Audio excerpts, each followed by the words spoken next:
Welcome to spaces life. તો બધાનો જ દિવસ જે છે એ ખૂબ જ સરસ જાય અને દરેકના કાર્ય સફળ થાય એવી પ્રભુ પ્રાર્થનાથી આપણે દિવસની શરૂઆત કરી લીધી છે.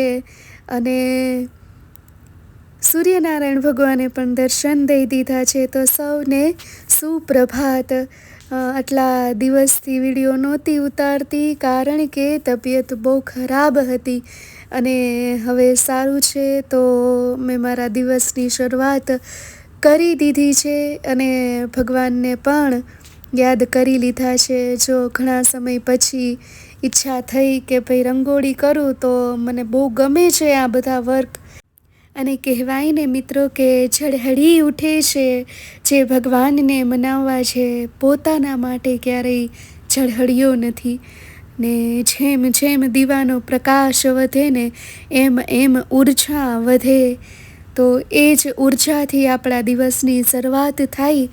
એ માટે હું ઘણી વખત મારા ઘર આંગણે હું દીવો કરતી હોઉં છું.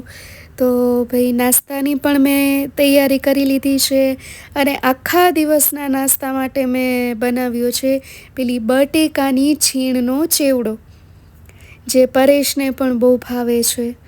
બટેકાની છીણનો ચેવડો. અને આ તો ભાઈ સિઝન છે ને વેફર્સ પાડવાની. તો આ તો ગયા વરસનું છે, પણ હવે જે બટેકા આવશે એમાંથી નવી વેફર્સ પાડશું. અને નાસ્તામાં બનાવી દીધું છે રવાનો હાંડવો.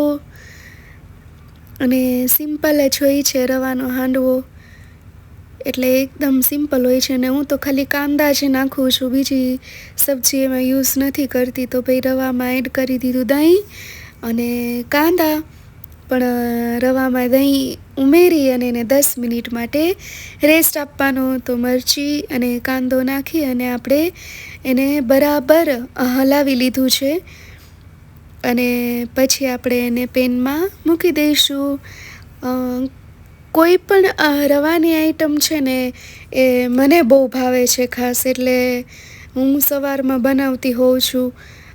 રવાની જે કંઈ આઈટમ છે, કોઈ બી હોય, એ ઉપમા હોય, ઉત્તપમ હોય કે પછી હાંડવો હોય કે પેલા અપ્પે જેને ગપકોટા કહેવાય છે એ હોય, એ પણ અમને એટલું જ ભાવે છે.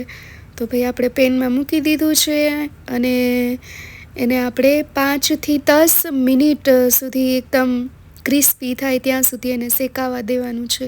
તો જે પેનમાં મૂક્યું છે ને એ તો ઝડપથી થઈ ગયું છે, પણ પેલી તપેલીમાં જે કર્યું છે ને એને થતાં વાર લાગી છે. તો ભાઈ તો જે તપેલીવાળું જે હાંડવો છે એને આપણે થોડી વાર એમને જ ક્રિસ્પી થવા દઈએ અને કરી લઈએ નાસ્તો.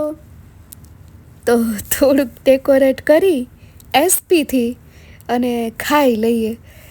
અને ભાઈ કામ કરતાં કરતાં પડી ગઈ સાંજ અને આવી ગઈ મારી એક સ્ટુડન્ટ તૃષાલી. અને જો પરેશને ભાઈ સાથે થઈ ગયા આવવામાં.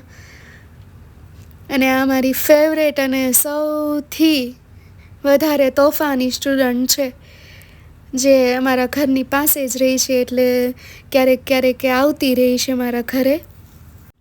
તો અમે વિચારતા હતા કે શું કરીએ. તો ભાઈ રાતનો સરસ મજાનો માહોલ હતો, એકદમ શાંત અને ઠંડો પવન વાતો હતો. તો વિચાર્યું કે ચાલો ભાઈ થોડાક સાથે યોગ જેવું કંઈક કરી લઈએ. તો ટ્રાય કરી અમે, પણ મસ્તીખોર છે ને જોઈને હસવું જ આવે છે. એટલે મસ્તીખોર છે એટલે નથી, એ પોતે કરતી નથી, મને કરવા દેતી. તો વિચાર્યું કે ચાલો ભાઈ એ યોગ તો નહીં જ થાય, પણ વાતો કરી લઈએ બેસીને. ને જો પોતે ટેડી બિયર જેવી છે ને, ટેડી જ લઈને બેસી ગઈ. અને જો અમારા બંનેના તોફાનથી પરેશ છુપાઈ ગયા છે. અને લેટ થઈ ગયું હતું તો તૃષાલી જતી રહે એના ઘરે. અને જો લિફ્ટની રાહ જોતાં એને તોફાન કરી લેવા છે. એટલે હજી મારી છોકરી હજી નાની એવી જ છે એવું લાગે છે.